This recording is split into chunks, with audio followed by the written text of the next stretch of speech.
Hi y'all, Renee here. For today's Throwback Thursday, I have a really old cut above recipe kit. You can tell it's been through the ringer, it's all bent up. This came out several years ago. I can't even remember how long ago. It came with recipe cards and a binder and the inserts, a bunch of stickers. It also came with this really cute stamp set. I didn't actually use this stamp set in my project today, but I can think of some other things I may be using this stamp set for later on down the road, so I'll hold on to that. This particular item is a gift for my soon-to-be daughter-in-law. This is for her bridal shower. So this is a recipe book of all kinds of recipes, either ones that I just really like or ones that my son really likes, and he knows about this project and he actually requested some of the recipes in here. So I thought what I'd do is just do a quick flip through, tell you a little bit about how I put it together. First things first, it has six section cards, and so what I did is, my handwriting is not the best. You're going to see it. I did do everything in handwriting. There's nothing in this typed.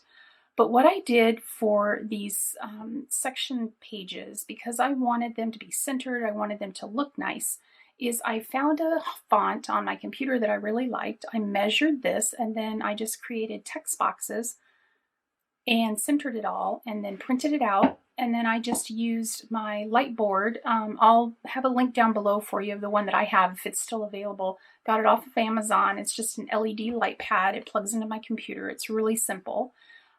Put that on there and then put this on top of it. And then all I used was our journaling pen black .05.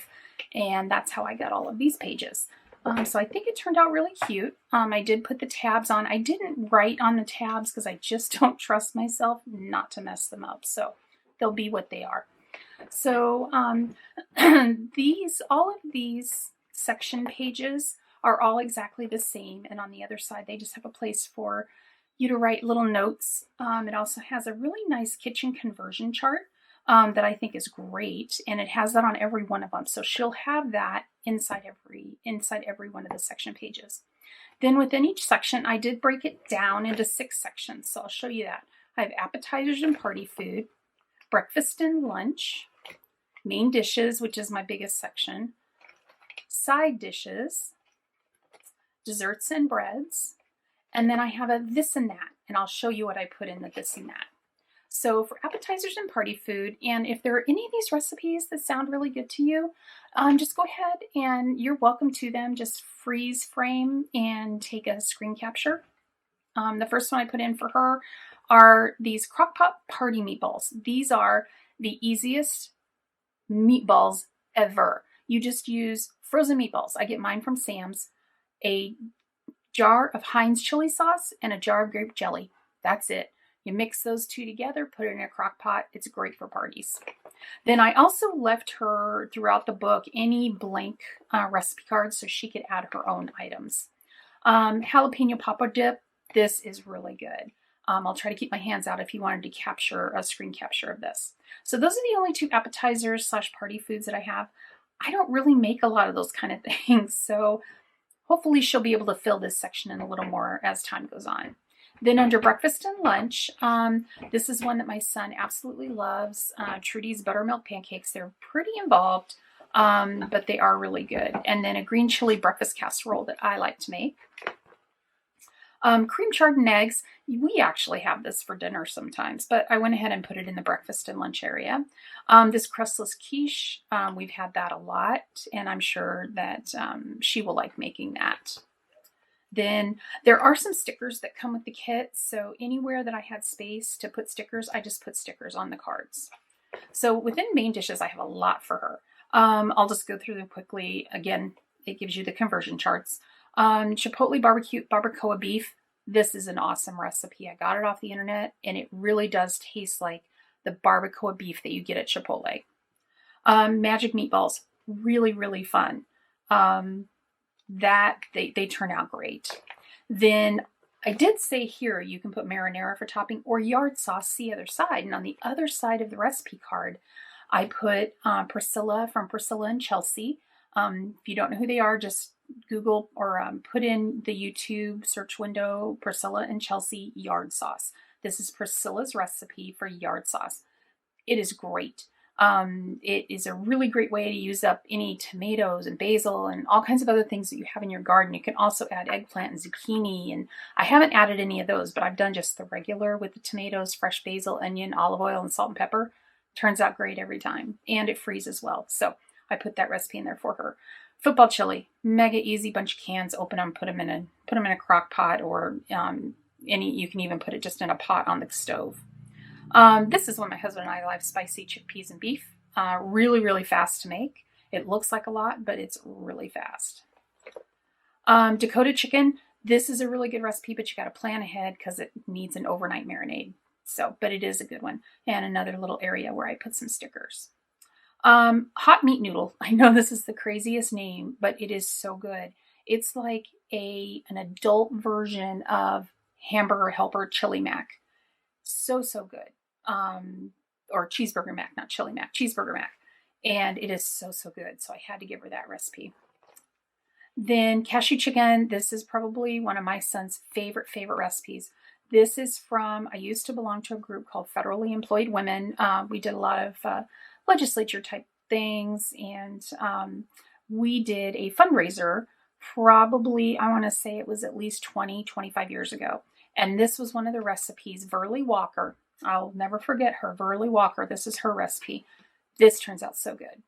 Mexi Beef, I put it in quotes. This is one of my husband's family's recipes, and I think it's supposed to be Mexi Beef because it really is like a Mexican beef casserole. It's yummy, so I hope she likes that. This is a friend of my husband when he was overseas, PM's red beans and rice. It is so good. So I gave her that recipe. Then my son loves these enchiladas that I make that are so not authentic. So I nicknamed them the Gringo Enchiladas because they are not enchiladas, but he loves them. So I gave her the recipe for that. Extra cards, side dishes. So for side dishes, I didn't have a whole bunch, but I do have a few that we really like. Brussels with Sriracha Mayo. This turns out really well, and it's very, very easy to do. And it is made, you can make it in the air fryer.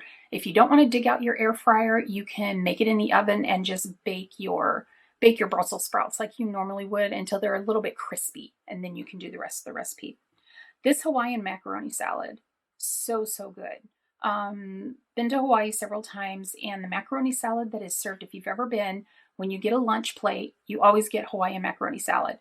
It's so good. It's kind of vinegary, but that's what I like.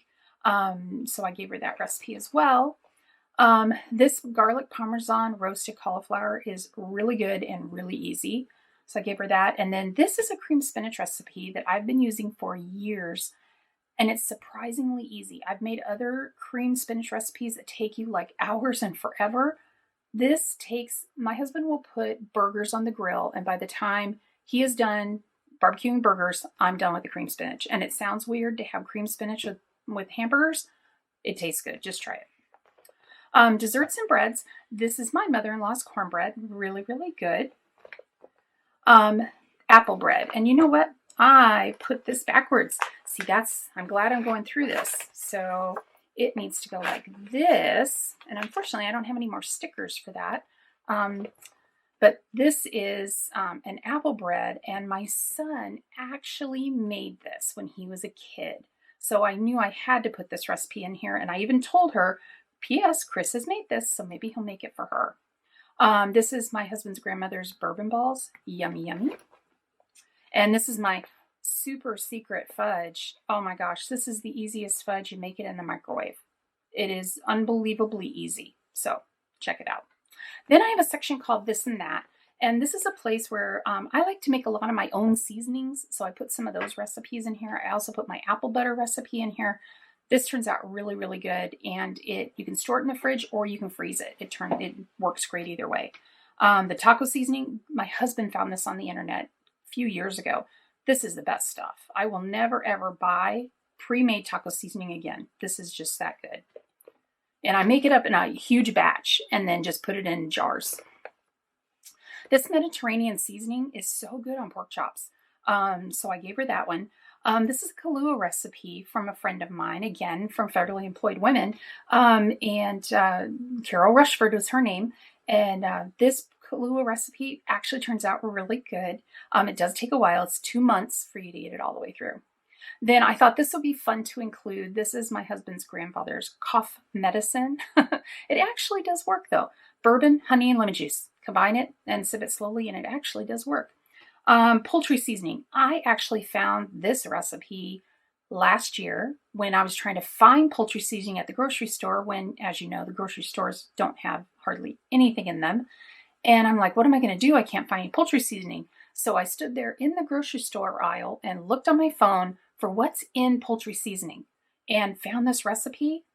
It is awesome. And you never have to buy poultry seasoning again. You just make it up from what you already have. Then this is the last recipe that I've given, that I've put in the book for her.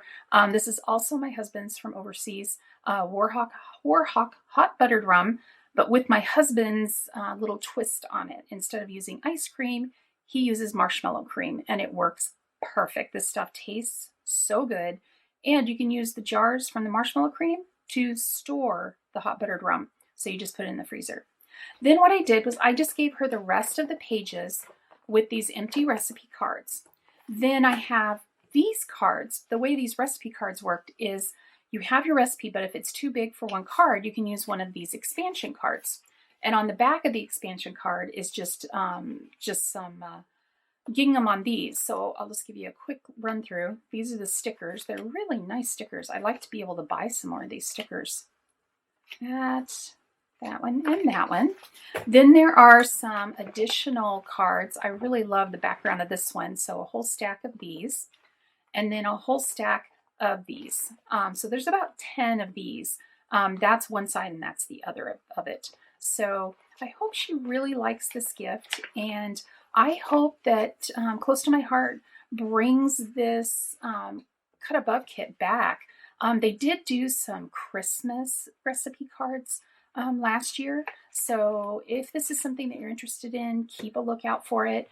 You might, I don't have any of these to sell, but you might go out on one of the buy sell groups on Facebook for Close to My Heart, or you may check Etsy because this is retired, so it can be sold on Etsy. It's Cut Above Recipe Kit, Kitchen Traditions. So I hope you like the recipe book that I made for our Throwback Thursday today. And I hope you're having a great day, and I will see you again real soon. Bye-bye.